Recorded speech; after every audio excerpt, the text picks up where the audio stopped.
Jau ankstyvojame amžiuje, tarkim, kai vaikai pradeda lankyti vaikų darželį, gali išryškėti įvairūs sutrikimai. Pirmiausia, tai būna elgesio problemos, ar ne?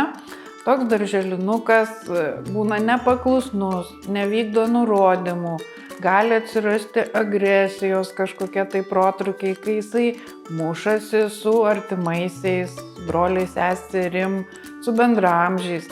Taip pat gali mėtyti daiktus, kažką daužyti, nenustikti vietoje, tiesiog nesikoncentruoti ties konkrečia tai veikla, bet pastoviai lakstyti be tikslo, imti įvairius daiktus, juos čia pat išmėtyti, būna sunku tokį vaiką suvaldyti.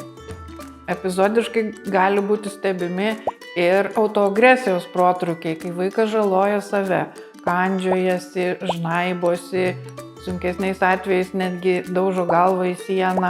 Dar tame amžiuje ryškėja ir emocijos, tai yra emocijų problemos, kai atsiranda panikos priepuoliai, įvairios nepagristos baimės, miego sutrikimai, reiškia vaikas gali naktį neramiai miegoti, verkti per miegus, keltis, prašytis į tėvų lovą. Tamsos baimė, kai atsisako pasilikti vienas kambaryje ar reikalauja, kad būtų kažkas su juo, nenori išsiskirti su tėvais, atsisako pasilikti ugdymo įstaigoje arba su seneliais, pastoviai reikalauja, kad mama būtų šalia.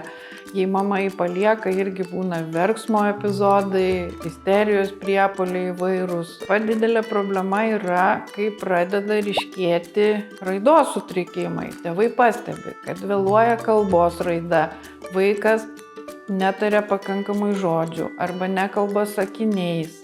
Taip pat būna labai toks keistas, užsidaręs, nėra žvilgsnio kontakto, kai su juo bendraujama. Taip pat nereaguoja kviečiamas vardu, vengia bendrauti su bendraamžiais, daugiau žaidžia vienas, atsiskyręs, keistai reaguoja į maistą, ar nevalgo tik kelius produktus arba iš viso atsisako valgyti, jeigu maistas įdėtas ne į tą lėkštelę arba ne taip išdėliotas lėkštėje. Būna jautrus garsams, jeigu tarkim mama jungia ar feną ar dulkių siurblį, jisai bėga, slepiasi, dengiasi ausis, nepakelia to triukšmo neįprasto namuose. Įvardinti požymiai rodo, kad reiktų įtarti raidos sutrikimą. Jeigu tėvai stebi pasikeitusi vaiko elgesį, emocinę būseną arba įtaria, kad vėluoja raida, tai bet kokiu atveju reiktų kreiptis į specialistus. Kiekvienas tėvas, aišku, nori auginti tobulą vaiką ir kai įtaria, kad kažkas yra negerai, jis pradeda bijoti to nuosprendžio. Kad kol aš dar manau, kad čia kažkas negerai, gal aš klystu.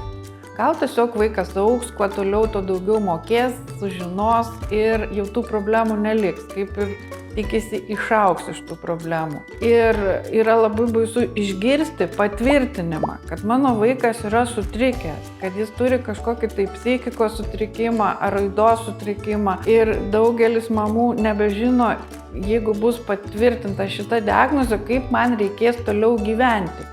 Kaip aš auginsiu vaiką turinti tam tikrų problemų. Man bus labai sunku, gal manęs nepriims aplinkiniai, galbūt vyras paliks, motina su vaiku vienus, nenorės tokioje šeimoje gyventi. Aš nebežinau, ką daryti ir aš bijau to patvirtinimo. Ir tada vengia pagalbos, vengia kreiptis į specialistus, nes nori delsti, kad galbūt savaime kažkas išsispręs.